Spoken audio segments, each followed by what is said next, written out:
The camera used shows where the diseased portions of the body are.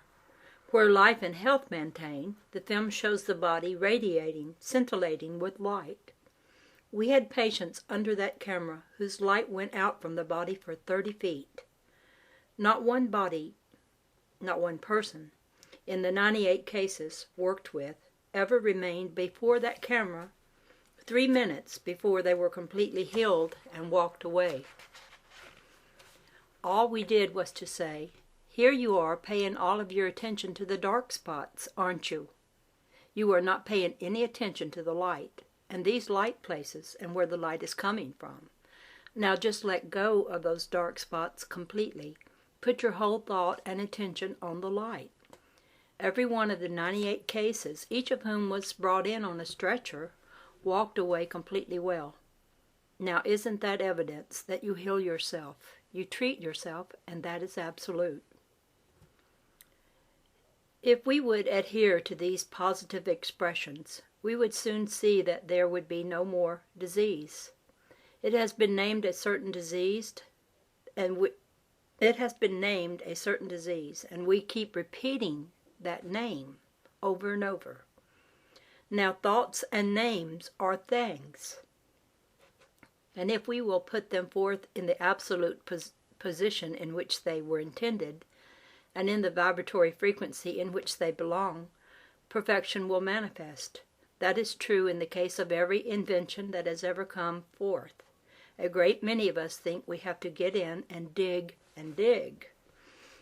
We discovered that in our research work. We had no logarithms to go by. We built them up ourselves as necessary. We would get so far and then find we had made a mistake and go back and work it over again. We are like little children learning to walk, but today we are able to walk because we have the mechanical devices, and we are building more devices today that will take up from where we leave off. Here is an experience we had to make my point. We needed a man for a specific work. We had been working for a long time on a given problem and were seemingly at the crossroads when this young man came up from Columbia University. He had never had any experience with this type of work, yet in 25 minutes he had solved our problem. Here we had been working on the whole thing for almost 4 years. Now what happened? He knew that he knew every moment of the time. And he went into that office and he said to himself, "I know this situation."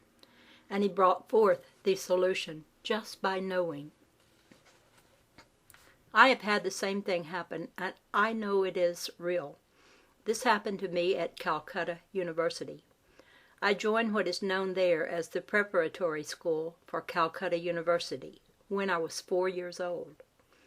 The very first day I attended, the teacher said to me, "Here is the alphabet. What do you think about that?" I said, "I don't know." And he replied, "Well, if you keep up that, you will never know. Now turn right around and let go of that 'I don't know' and know that you know what that is." And through that very thing, I went through that school and went on and completed Calcutta University when I was 14 years old. These things are so simple we pass them up. We think when we go to the university that we have to get in and dig and dig and dig. Dig it out, all out of books. Anything that has ever been written in a book is already known. If you will take that position, you will know it too.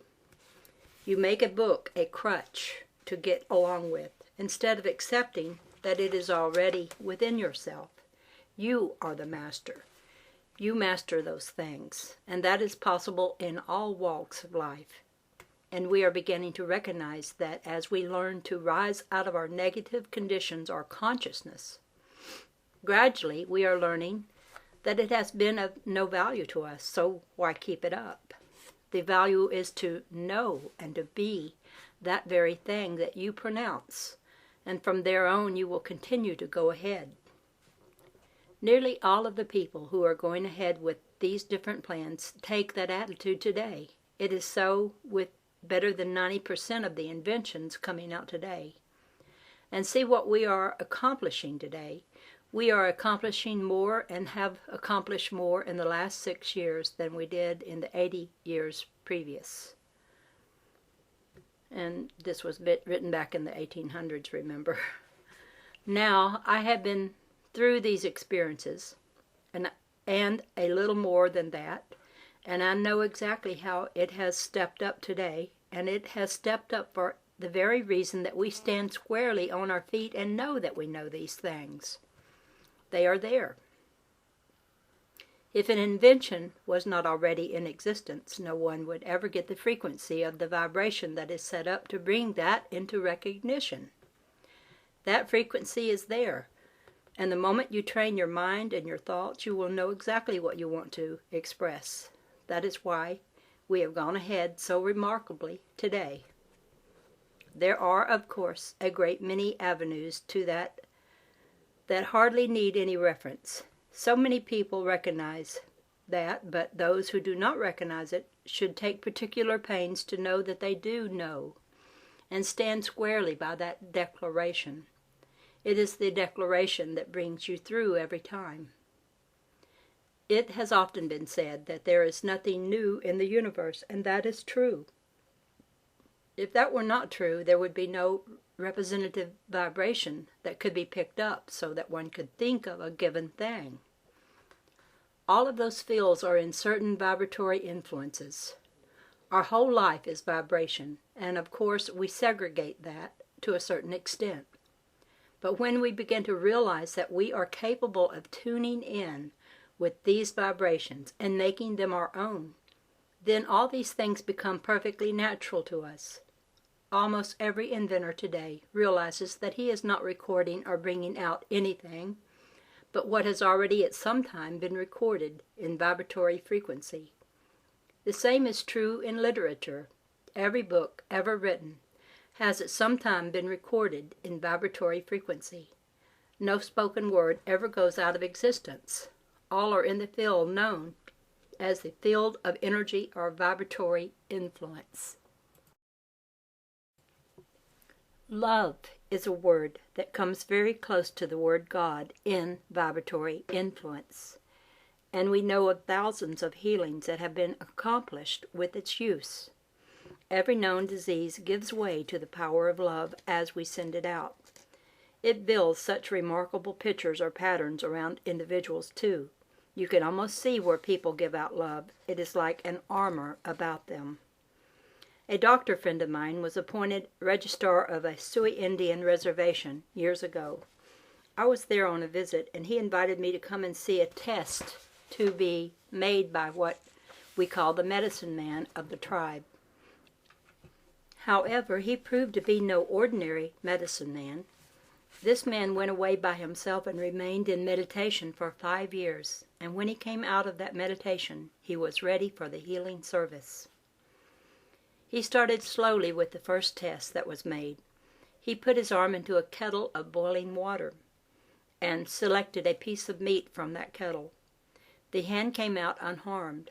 I knew this man for over 2 months after this test, and there was no evidence whatever of any harm to his hand. In the second test, he stood quietly at a distance before 3 of the best marksmen of the tribe.